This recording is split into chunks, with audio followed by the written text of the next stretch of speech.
deals are hard. Everybody thinks they're easy.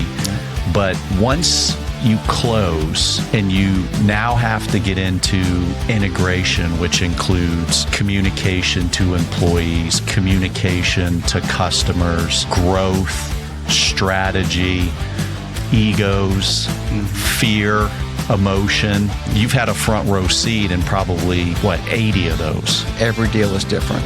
When you're looking to attack an integration, it's not a one-size-fits-all type approach. Yeah. It really isn't.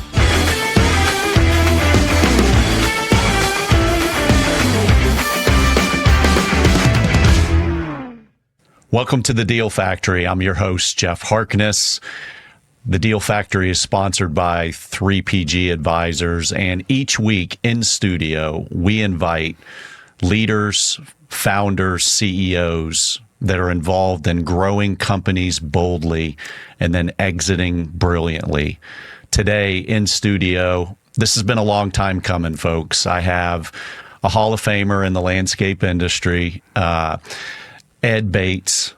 Ed, welcome. Thank you, sir. Pleasure to be here. For those of you that don't know Ed, on our 3PG team, Ed is on our leadership team. He's Vice President of Business Development. And Ed and I have known each other for probably over 15 years, I think. Been a while, absolutely. And for the audience's benefit, what's great is I've tried to get Ed to join our team for probably those 15 years that we've known each other. And what's been cool is I met Ed. He was on the buy side representing Brightview, and we negotiated against each other. We did. We sat across the table and did some arm wrestling for a lot of different deals. I don't remember how many we did in the context, probably 6 or 8, I think. More than a handful, that's for sure. Yeah, but super excited, gang, for Ed to be in studio. And we're going to deep dive today more on Ed's background because he's got an incredible story and his experience within the green industry is tremendous. We want to get focused on integration.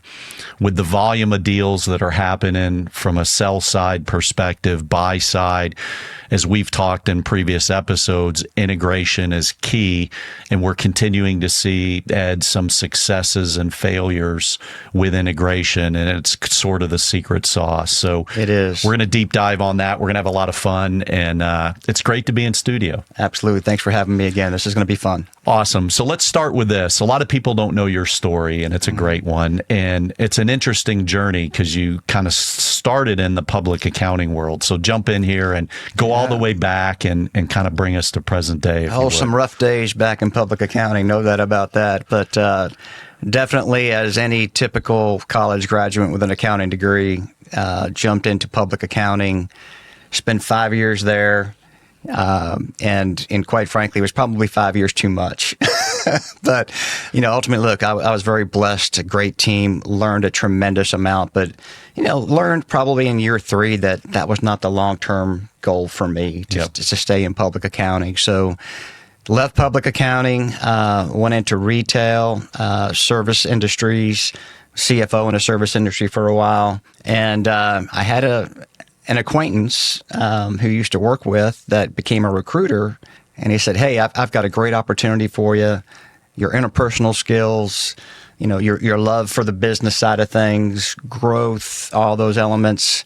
I've got a connection that I want to, connect you with." And was pleased to go interview for a job at True Green Land Care. And, at that point in time, just jumped in as their finance guy and really enjoyed that for a very short period of time. And was asked at that point to shift the focus from more finance and accounting to operations. At that point in time, all I knew about landscaping was, here's the back of a Scott's Turf Builder bag. Right. You just, put this down now. Right. But really was just jazzed up, by the energy and the focus and the opportunity in the field.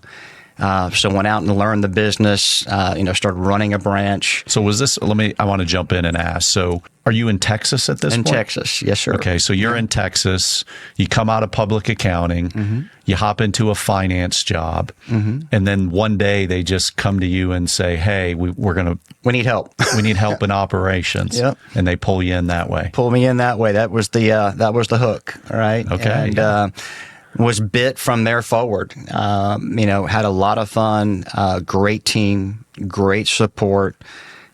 We grew Texas very, very quickly, righted the ship very quickly. Before you knew it, I was picking up Oklahoma, Tennessee, the old Mid-South of True Green Land Care. And I joke all the time about a Texas guy doing Minneapolis, Minnesota for a snow season. That's right. You had a snow season in Minneapolis. That was a learning experience. Yeah. That was a learning experience. But ultimately, True Green was going through a lot of transition, without a doubt. Multiple CEOs. I had some relationships that had left and gone to ValleyCrest, and they were actively asking if I would consider making a move. And at that point in time, I chose to. So packed up my family and moved to Arizona, and ran the Arizona operations for ValleyCrest for, it seemed like a blink of an eye, because very quickly thereafter is where someone decided to take the two big behemoths, right? The big red machine and the big brown machine. Yep. And put them Brickman and together. ValleyCrest. Brickman and ValleyCrest. And KKR, one of the biggest private equity investors in the world, and then put them together and called it Brightview. Absolutely. Yeah. And that's where the journey and shift into integrations and M&A really started for me. Yeah, absolutely. With a public accounting background, actually did a deal or two back in my retail days as well. Yep. The operational experience, technology experience, it was a natural slide for me to move over to, help integrate the Brickman ValleyCrest model into one. Yeah. And so to be clear, back in your True Green days, that wasn't residential turf care. No. Right. That True was Green a Land separate. Care. That was a separate. It was True Green Land Care, which was the maintenance, enhancement, installation part of the landscape industry. True Green still today is involved in known in the fertilization, weed control, turf care world. That's correct. And then when you hopped in, left True Green, went to ValleyCrest, which again, both ValleyCrest and Brickman, the biggest, most admired. Yeah. Am I correct with this? You moved from Texas to Arizona. Correct. And was most of your time at ValleyCrest in Arizona? It was. Definitely packed up the family. I was not Dad of the Year that year. My oldest was a senior in high school. My youngest was going into the 8th grade, and not a good year. But most of my time with ValleyCrest was there, in the Arizona market. Yeah. Who'd you report to out there? Who were some of the people back in the ValleyCrest days? Dave Hansen, right? Yeah, no Dave is an amazing gentleman, right? Talk about icons and names in the industry. Dave was actually the guy that was my first interview. Yeah. Flew out to California, interviewed with Roger Zeno, Yep. who another amazing individual. Yep. But it was it's an all-star team if you think about some of those names that were out there. And when you flip to the other side of the coin and you talk about the Brickman history and some of the folks there, again, some great names. Yeah. Jeff Harold, right? Yeah. I mean, everyone knows Jeff. Yep. And so truly blessed to have some great leaders, great influencers in my life for sure. Yeah. I've told you my Jeff Harold story, right? No, share it. So I think you were with us. We were in Pittsburgh looking at something. You and Jeff were on the buy side. I was on the sell side with the client. And we're talking in the hotel, and it turns out that we both grew up in a small little town in upstate New York called Marcellus, New York. And Jeff grew up in the same town. His mom and dad, or his mom was still there. My mom was still there. Like, I couldn't even believe it. So shout out to Jeff Harold. Hope Jeff's doing well. And great man. fun, right? So, like me, I've had people that I've met in my life that were transformational. Frank Ross, Kevin Kehoe, Tom Ungashik, just people that you kind of meet as a young guy, and they kind of change the arc and the direction of where you go professionally, just as great people, but also great leaders. And, we kind of need more of those folks in the world, in my opinion. So awesome. So I want to pivot. Okay. And I want to get into kind of the state of the industry right now. When you and I sat on opposite sides of the table, and by the way, it's better to sit on the same side. It is. There was a handful of groups that were acquiring landscape maintenance companies. Now, if you combined the residential world, we might be at a point where we're pushing close to 75 to 100 private equity backed green industry companies that have institutional money behind them. And we've seen, and it's been fun for you and I, it's also been profitable for you and I, to see this high velocity merger and acquisition world. And we know deals are hard. Everybody thinks they're easy. Yeah. But once you close, and you now have to get into integration, which includes communication to employees, communication to customers, growth, strategy, egos, fear, emotion. You've had a front row seat in probably, 80 of those? Yeah, every deal is different, Jeff. Yep. Every deal is different. And look, we made a series of mistakes as we were learning the process. We learned a lot, fine-tuned our process. And I think the biggest takeaway that I can sum it up with is just don't spread it like peanut butter. When you're looking to attack an integration, it's not a one-size-fits-all type approach. Yeah. It really isn't. Yeah. And I think you need to be, do you agree, very targeted and not very broad, right? So I'm going to tee a couple things up. So one of the things that we see a lot in deals closed, and the messaging is bad day one. And what we've seen, and again, I want to be clear for the audience, there's plenty of really good acquisitions going on. Sure. But there are people in the audience, they've never done a deal before, they've never integrated. Or you kind of get ahead of yourself with what you and I would call institutional requirements versus what you and I would term industry specific. So let's get into a couple case examples or stories around speed of play and maybe pitfalls. And let's start, you're smiling already.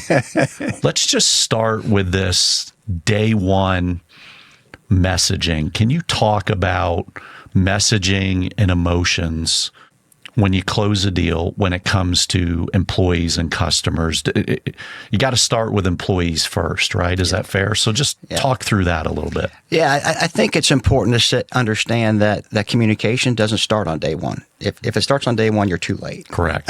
Right? There's 4 principles that I always try to lead with or guide our process. 1 is definitely alignment and simplicity. 2 is communication. 3 is operational effectiveness. Yep. And then 4 is like a measurement and a feedback, right? So, the alignment is really where the communication starts, right? So it's pre-close. It's part of that selection process. It's part of that, is this the right partner for me, right? If we have challenges there, I really don't care how good your communication is, you're going to have a problem. Yeah, and I would fight you on that. Yeah. When you and I sat across the table, I would say, look, we're not through the deal. I'm going to push back. I'm not going to give you access to other members on the team. Focus on getting the deal closed, and then we can talk about bringing people under the tent. We can start getting into integration. I think there was times back in the day, you and I would, last week or so, we'd be through the purchase agreement, right? We got through quality of earnings.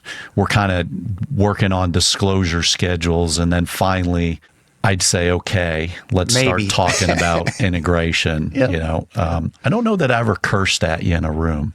No. I don't think I did. No, I have done that before. So when it gets into messaging, I think that it's so critical that there's alignment in what the messaging needs to be. And it starts with employees, because the industry is notorious. Subcontractors, vendors, spouses, competitors.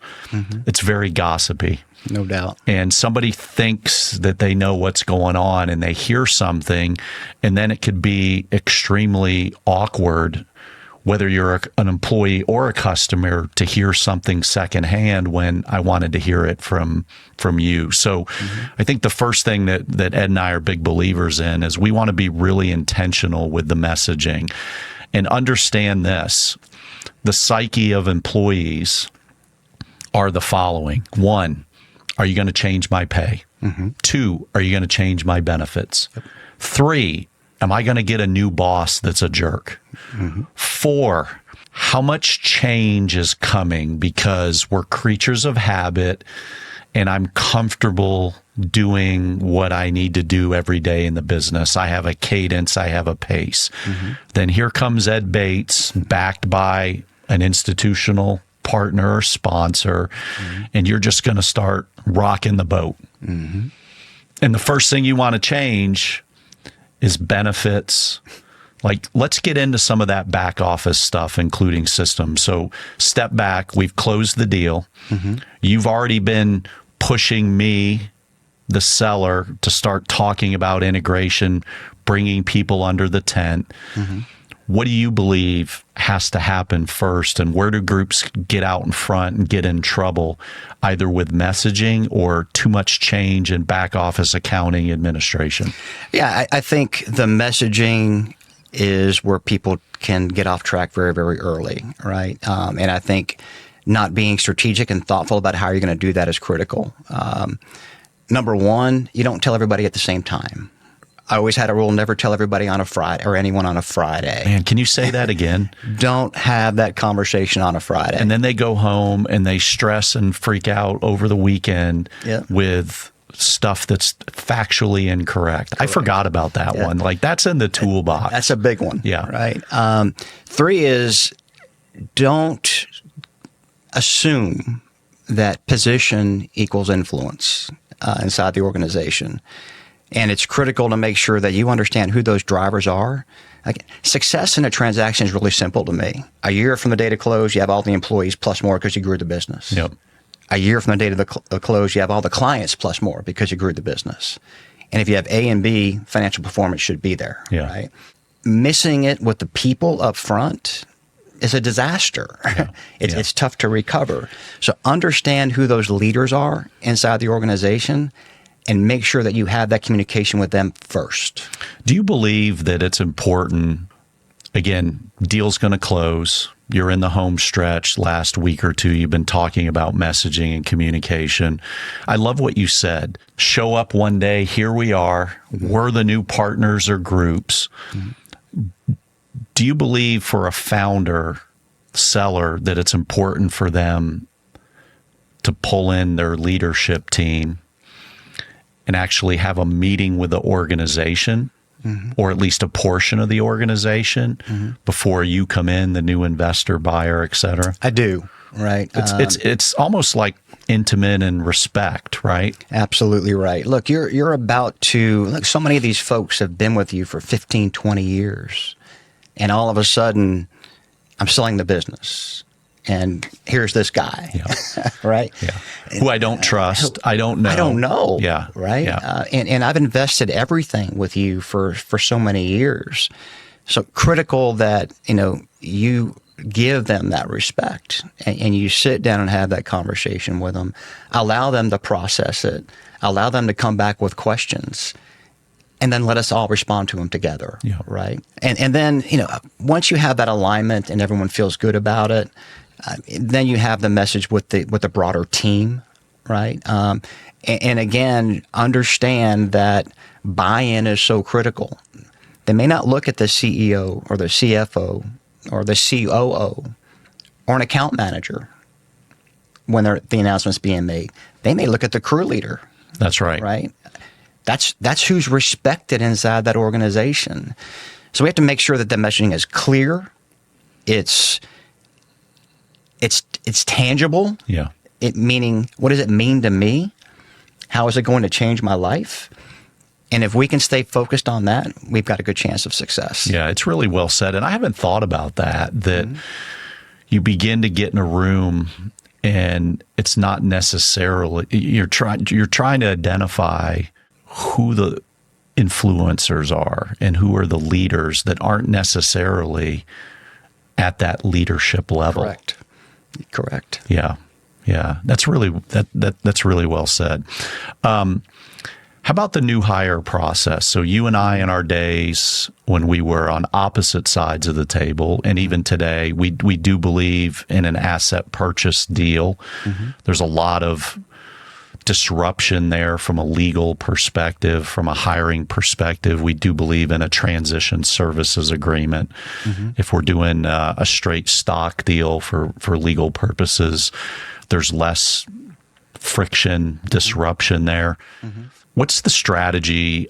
I feel like, okay, get on some solid footing with people, and then there's this big push on accounting, benefits, commercial insurance, systems back office. Should that be first? Or what's the sequencing? Right. We've said communication is one, right? We have to be aligned in messaging and eyes wide open on who the influencers are in that business. And a lot of times it's different than what you would think from a title perspective. 100%. Yep. Mm-hmm. What should come next? Yeah, look, again, I think it's dangerous to make assumptions, right? I think you have to understand that folks that we're dealing with, they have a full-time job, right? They were doing something yesterday. Right. They were doing something 6 months ago. So, I think the typical approach is let's get on a common system, right? Let's get on Aspire. Let's get on whatever operating system that they're using. Yep. And I think what's critical to understand is you don't just say, here's the playbook. Let's go check these boxes. It's more than that, right? And it's critical to have what I consider to be a 3-person team, boots on the ground, to support it. Can you elaborate on that? Sure. Who's on the integration team? If you're the lead deal guy and you're building an integration team and we're going to do 1 to 3 deals per year, who's on the integration team from your perspective? Yeah, I think you need a financial leader. Someone has that systems knowledge and background. I think you need an HR leader who understands payroll and processes and benefits and all those things. An operational leader, someone who can sit across the table from the operators and say, I get you. I understand. Even at the crew level, right? Even at the crew level. Yeah. Absolutely. It's important to have those boxes checked from a support standpoint.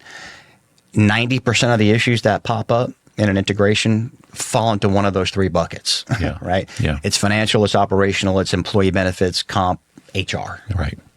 Yeah, really well said. Too much of in a hurry to change systems. I mean, what's your opinion there on, I get that we got to get information. We got lenders involved. We got investors, shareholders. There are requirements. Too quick to start change. I love what you said earlier. People have a full-time job. Yep. There's already some emotions. And those emotions, by the way, excitement, opportunity, also fear. Some of that messaging, we can come back to that later. But what about all the system change? What's your opinion? So, look, I think everything starts with a 90-day plan, Okay. Right? Your first 30 days is definitely, look, you've gone through the communication strategies, things along that line. You've made sure every external customer has been dealt with appropriately. Another time we'll talk more about that, right? And definitely come back to pitfalls there as well. Sure. But, I think that 90-day plan, this kind of comes back to that alignment and operational effectiveness. Yeah. You have to be able to modify and shift that a little bit. Some organizations are used to change, right? They're not risk averse. They like change. They thrive on it. Some of them will look at it and say, I want that. Yeah. I've been asking for that. Right. Well, then you feed the beast, Right. right? You let that happen maybe a little bit faster. Others who, quite frankly, may be coming from a different place, where, hey, I've done the same thing for 20 years, and you're asking me to just drop it on day 30 and quickly convert, and you're making a mistake, right? So I think you start with a 90-day plan, and then you flex up or flex down based on what you know inside of that business. Yeah. Make sense? It does. It does. What's the biggest pitfall that you've seen with system integration from an accounting or Aspire perspective? Because, back to whether it's a stock deal or an asset deal, there are legalities there. But talk a little bit about more like system conversion. Yeah, I mean, it's challenging. It's hard, right? Processes change. Timing changes. Pricing. Everything. Like my whole life is, this is how we price work. Exactly. How do I take what I was doing yesterday, which maybe was on the back of a notebook, right, and now put it into a system? And who's doing it, right? Is it an enhancement manager? Is it a salesperson on a contract sale? Look, the training process is significant. The investment in time is significant. And again, back to managing the fact that they have a full-time job along with learning something new can be very, very challenging. So the pitfall is moving too fast. The pitfall is assuming that people will get it, right? And the pitfall is assuming that everyone will get it at the same speed, at the same pace. We can have some that take off like rocket ships and some that won't. So readiness and understanding the capabilities of the individuals and the people is critical. Is the former owner or seller a big problem in integration? Can be. It can be. You got any good stories there on maybe a lesson where you made some assumptions? Or because it's been interesting, I've had sellers say to me, thank you. Right. There's relief. You get a deal closed given how taxing it is, the emotions involved, the compliance, the diligence for, by the way, both the sponsor, investor, buyer, and the seller, co-founder, deal people. Like, it's hard. It is. More relief. It's interesting when you start looking at the owner dynamic and how, again, I've had owners say, I'm out. I'm going to be out quickly, Jeff, Ed. I'm going to transition out first year, move towards exiting first 6 months. We've had other folks, depending on strategy, hey, I'm going to be the CEO for the next 10 years. But I've had people there 6-7 years later when they told me they were going to be out quickly. And then I've had people say, hey, I'm here for the long haul, and they figure out it's not for them. What's your checklist? How do you gauge owners? Because each owner and deal is unique, as you mentioned, but is there a radar for owners that are going to be a problem, are going to be an asset? Like, how do you navigate that? Because again, there's only so much access, and we're still dealing in small timelines. Fair? Sure. Very fair. I think I'll go back to the pre-close approach, right? Okay. In those management meetings, what was the one question I used to always ask in every single meeting, Jeff? Do you remember? I do. You would always ask, what's the one thing or two things that come hell or high water, we cannot change? And some of that stuff could be really interesting, right? It is, right? I used to call it the non-negotiables, right? Yeah. What are the non-negotiables? And it's not a compliance question, Not at all. right? It's probably more of a culture pulse, right? 100%. Yeah. And I think you can glean a lot from those responses. Yeah. And there were many times where I'd say, don't answer now. Get back to us on that. Yeah. Right. Because that helped me get some insight as to where's their head. Yeah. Right. Is this going to be a problem or is it not going to be a problem? Yeah. Right.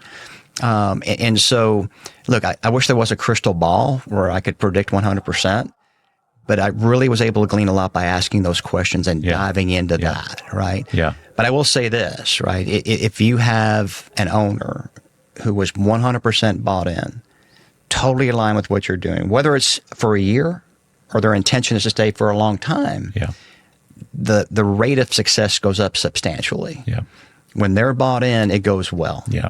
Do you feel like there's a little bit of an identity crisis sometimes with sellers that, and again, to be specific, they're not bringing in a private equity sponsor. The goal in transitioning the business is to move towards retirement, but it's been their identity. It's been their baby.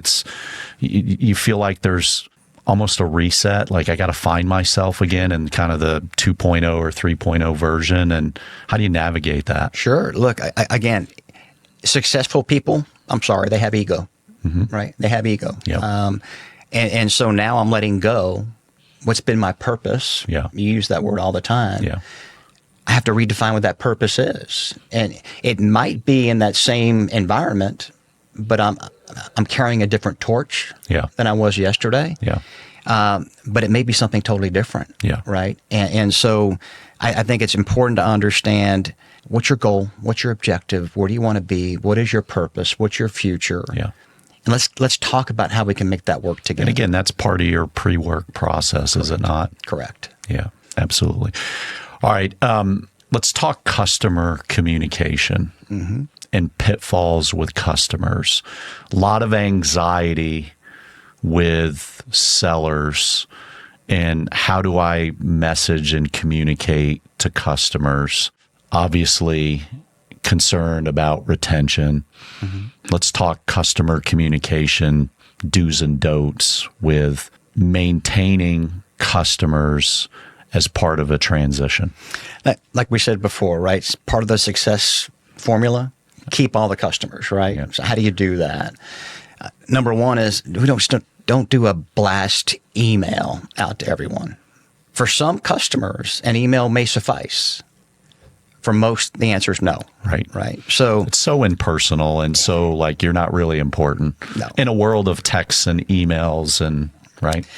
Even though it's predominant form of communication today, you cannot go down that path. Right. So it literally starts with here's all the clients, here's the main point of contact, who owns the relationship. That's the critical piece. Yeah. Is it the owner? Is it the account manager?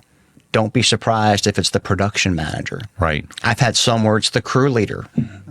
Right. Absolutely. Right. Absolutely. They don't want to talk to the account manager. That's they right. know that Johnny has been taking care of my property for 15 years. I want to know from him what's going on. Right. Right. So I think identifying, again, the owner of the relationship is critical and really have a hard, focused conversation about that. Ego says, I'm the account manager, it's my book, therefore I own the relationship. Challenge it. Yeah. Right. And by the way, isn't there a ton of coaching with an account manager, an owner, an ops manager, a field supervisor, foreman? You got to coach them on what the messaging is. Absolutely. You don't just say, hey, just go tell them. No. Look, you have a script. Right. And quite frankly, we even have sessions. Role play sessions. Exactly. Let's sit down and talk about this. Right. It may be that, yes, he is the relationship owner, but you can also sense that he's not bought in. You don't want that person being the one delivering the message. That's right. You can't unwind that. That's right. You can't hit rewind. Right. So those role playing sessions are critical. The scripted message is critical.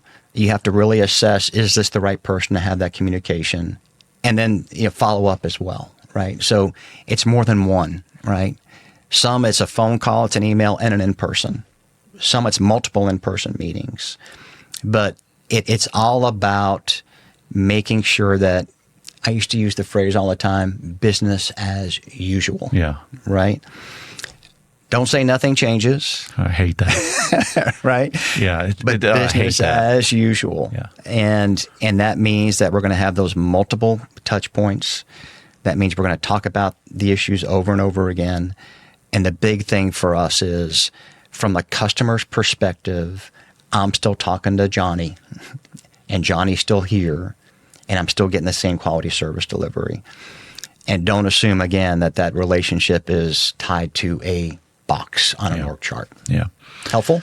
It is. And I think it's interesting in your diligence pre-closing process, and you mentioned the mindset of integration really begins as part of your deal process. You're trying to align people and culture, and what's the one thing we can't change, or two, who are the influencers in the business that might not be tied to a job description, who's the bad apple. I think you can glean a little bit too on some of the customer surveys that are happening prior to close. I do like emails from a customer survey perspective, because it's never as perfect as everybody leads. Nope. Very true.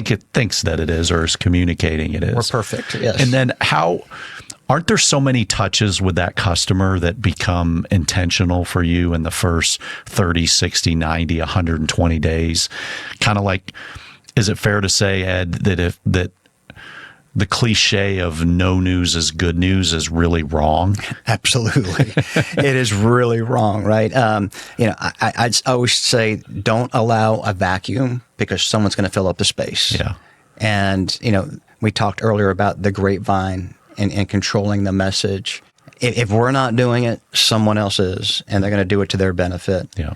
So, without a doubt, the no news is good news is the wrong approach. Yeah. Over communicate, over touch, and just because you've done it 4 or 5 times doesn't necessarily mean it's enough. Yeah. Yeah. A lot to unpack here, and nuggets of knowledge, Ed. Thank you. So kind of circling back here, number one, integration should start as part of your deal process. You should be thinking about integration, various checklists, questions, roadblocks, but you need a strategy even before.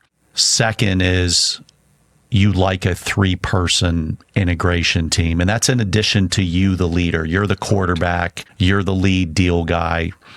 Build a 3-person integration team. You want them to live there, right? In that Boots on the ground. Yep. Boots on the ground. Yep. So they're living there for 90, 120 days. Correct. Customer communication, employee communication. Don't assume anything. Yep.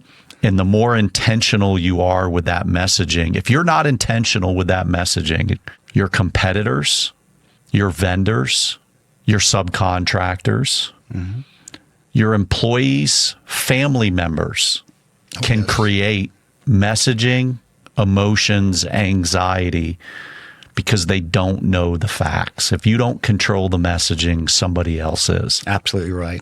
Great summary, Jeff, right? And I think the only add that I put to that is, transparency, which ties to that communication piece, and following through and adhering to what that messaging was. Easy to say something. Yep. You change direction, that trust level starts to go down, right? So that's where it's really important to invest in that strategy and approach up front. Be very transparent. Stick to what you say. Yeah. And I think you and I have talked about this when we're working with our clients on the sell side. Once we're through Q of E, once we're through the purchase agreement, knowing that there's no real big roadblocks there, and we have a comfort level with the pacing on disclosure schedules, within that last kind of 2 weeks, 10 days, we begin to think a little bit more about bringing some people under the tent. Is that fair? Fair. Absolutely. Spot on. Yep. And want to begin to think about messaging alignment. I think it's important for our founders, sellers to, I feel like we have to coach them a lot on how to talk to their own people. What's the messaging? A lot of times it's not a sale. It's a partnership. It's new capital coming in. It's growth and opportunity. And I know we spend a good bit of time related to that. But it's really interesting on how comprehensive and intentional integration needs to be. Can you remember a time where there was some leading indicators of things going off the rails? Like, what are some of the leading indicators of I think something's up and you got to insert yourself? Yeah, something's not right. Yeah. Right. I think employee departure, right? Employee retention out of the gate, there's something wrong. Yeah. Right. And you sometimes can run across that when maybe you're looking at strategic partnerships where the new person coming in, they used to work for them. Yeah. And they're like, oh gosh, maybe I didn't like that organization, or I didn't like my old boss, right? So I think employee retention right out of the gate is very important. And that's an interesting integration pre-work diligence item. How many people in your population of employees have gone through a previous transition, and how did it go, and who was it with? Used to ask that question all the time. Yeah. Right. How many of your folks used to work for our organization? Yeah. Right. Yeah. And big organization, right? Yeah. A lot of folks. Yeah. So, I think employee retention is critical out of the gate. Client retention obviously is critical out of the gate. Yeah. Client satisfaction, CSAT. We quickly did 30-day, or I would recommend 30-day touch points, even if they've never had a survey historically. Implement that process, right? You get that baseline understanding of here's where we're at, and I can redirect the resources required to get things back on track if they're off. Yeah. But those are the two leaders that typically say, okay, we've got an issue here, right? It's client loss, 30-day notification from a client, or quickly losing people. Yeah. How about organic growth and sales? Part of integration, how do you get aligned with, or how much do you intend to try and change, right? It's almost like 30, 60, 90 days, a lot of observation versus change. Do you believe in that? Well, look, I think, again, that business as usual concept, right? I've heard the do no harm type concept. Better, not backwards. Exactly. All those things, they resonate and they ring true. But look, we're in a world today where growth is critical, right? And if you've got a $10 million business and you're running 90% retention and you want to grow at 10%, I got to sell $2 million a year. That's right. In order to have that organic 20% growth to get where we need. Exactly, right? So how do I do that? And many of the owners, entrepreneurs that are out there, look, they're all in different places in their lifespan, all in different places in their goals and objectives. But some manage their business by how much is in my bank account. Some manage it by, I don't want to have a conversation with my wife about, okay, I need to go out and take on some more debt. I'm risk averse. I don't want to do that. Yeah. Right. Some are just like, you know what? I'm comfortable with where we're at, or I want to grow one crew at a time, one client at a time. That's tough. Yeah. And now you're coming in. And here I am, and 20%. I'm expecting, I need it. Yeah. Right. And so that change, that shift in focus is significant. And you may not have the resources on board that are ready to do that. They don't have the processes on board ready to do that.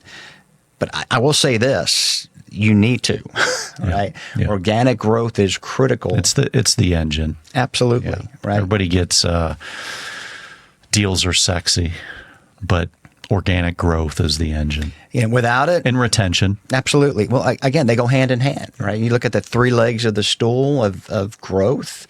It's retention, new sales, and penetration, right? Enhancement sales. Yeah. Those levers all work hand in hand. Yeah. Let's kind of unpack and pivot and close with this. And again, just so many key statements, nuggets, et cetera. Thank you again for being in. My pleasure. Where do you see the industry right now with robotics, AI, a lot of institutional capital? You and I, we have some gray hair on camera, right? We've been around the block a few times. Yes, Jeff, I'm older than you. But this big push to robotics technology, and I asked this of a couple previous guests, like, where do you think the industry is in advancement? And we're kind of in this transformational daily news just around AI. Yeah. But you've been an operator, boots on the ground. So what's your opinion?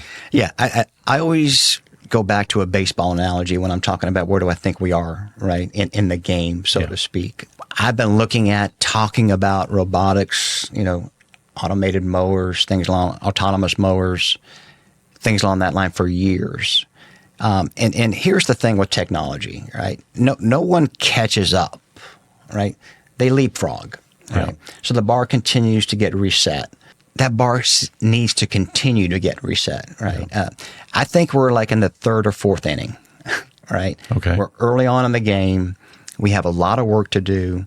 There are places where the equipment, the layouts, the structure, the cost, they make some sense. Mm-hmm. And there are places where it doesn't. But we'll get there in time. Same with AI, right? I think we're all trying to figure it out, right? And some are further down the path than others. But we're still early in the game, right? We're starting pitcher still on the hill. Yep. And he's throwing strikes and we're getting through the game, but we have some work to do yet. You and I aren't seeing P&L impact yet. Is that fair? That's fair. Right. And I think that's part of it, right? Is there's a cost, there's an investment, there's an integration, there's an efficiency structure that we're all figuring out as we go. Yeah. And right? what I mean by that is more profit, exactly. Right? There's a process, there's a tool. Mm-hmm. Now, I think, if you look at some of the systems that are being used with accounting and finance, ERPs,